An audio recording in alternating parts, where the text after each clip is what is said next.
haunting line, and Season 8 is finally here, so I thought I'd start off with giving a video in regards to my top 5 tips to hitting Legend in Season 8 and beyond. So number 5 is basically have fun.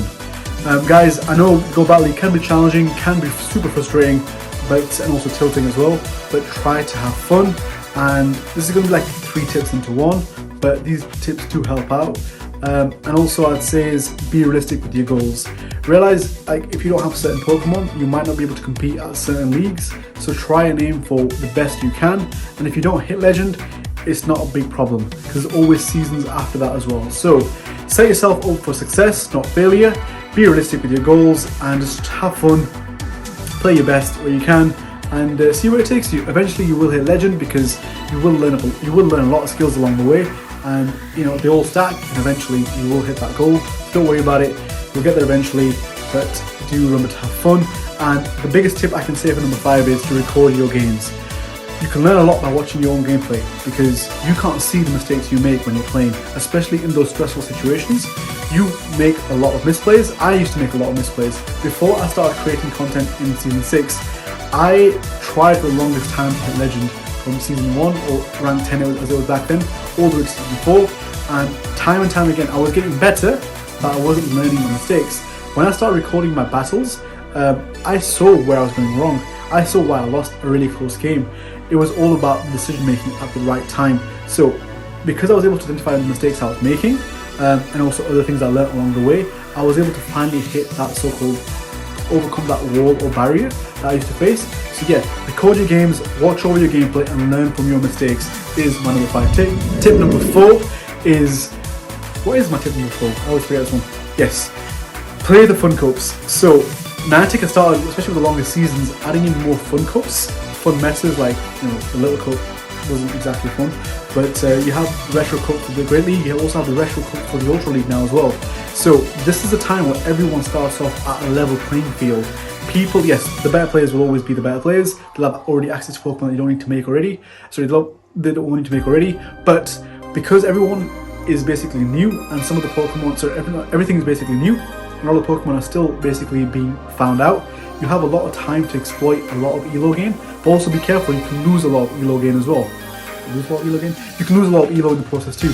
So be careful, see the little micro shifts in the meta, but definitely play all your sets and play the fun cups, because the fun cups is a massive skill, even skill gap, or basically what the best way to say is it levels out the playing field, so everyone's playing at a similar level, just, you know, with similar access to Pokemon as well. Not everyone has a Defense Deoxys, which can be a massive hurdle for a lot of beginners, a lot of medium level skill players, because Defense Deoxys is absolutely broken. So when the restrictions come into place for the Retro Cup and the Ultra League Retro Cup, a lot of people won't have access to the top 20 Pokemon. That makes the meta wide open for new things to work. So definitely, if you can, play all your sets. If you're tilting, take a break, but do play all your sets, because the more you play, the more you learn, and the more you build, or the more fun you have in terms of the fun cups. You partake, you learn different things for later cups, but also you also play on that so-called evened out field. So that's my tip number 4. Tip number 3 is to learn what kind of player you are. And once you learn what kind of player you are, find a content creator that matches your playstyle. So I myself, I'm not the best player around. You know, it's probably evident from my watching some of my games. I do make a lot of misplays, but I can't play really squishy or glass cannon Pokemon. I don't play heavy meta because I hate the mirror match. The new mirror match pisses me off to the max because it's all about making the right decisions, not letting the opponent go for fast moves or fast move denial. There's a lot more micromanagement in playing the mirror match, especially with G-Fisk as well as the Zoom. So I prefer to stick with Pokemon that I like. So I gravitate towards slightly bulkier, but like spammier Pokemon. Not bulkiest of Pokemon, but right in the middle. So stuff like, you know, a Bulbasaur is a big pick of mine. Swampert is also a very favourite pick of mine. I like stuff like that. Stuff that is fairly spammable, but also good at chaining situations around. Very versatile Pokemon.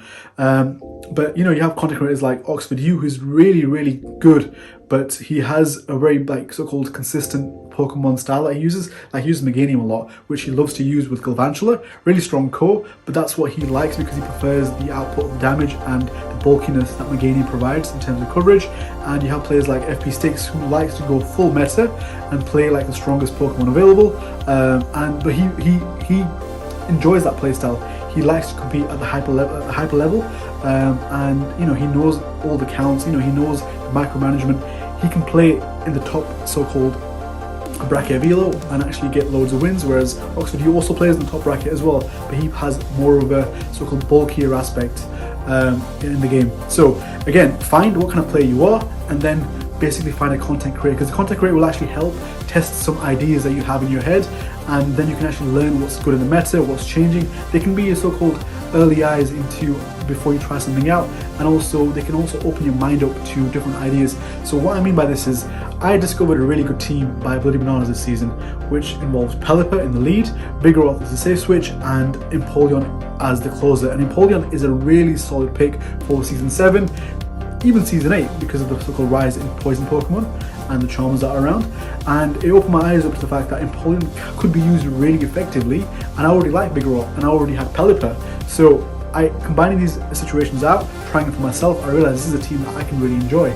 So not all teams will work out for you, but do try out different teams from content creators, because they do produce a lot of solid teams that sometimes like an average player can't really come up with. I make teams and I make like double weak charm all the time. Happens, slips my mind, but it does happen. So watch the content creators for great ideas. My tip number 2 is learn the counts for Pokemon.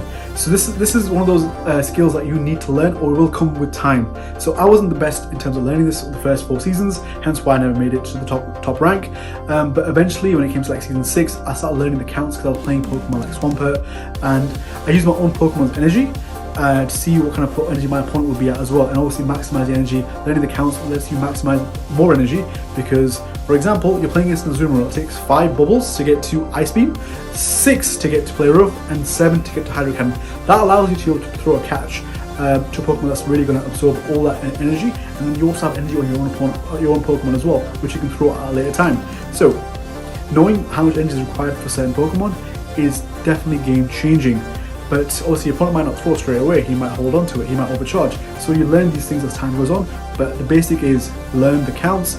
Again, get the feel for it as well. For the first few seasons, I used to feel what would feel right and then switch out. So that could be the easier learning curve. And then when that becomes more comfortable, learn the counts, so that way you remember more things. Some things like Dragon Breath, I still can't count and I still don't count.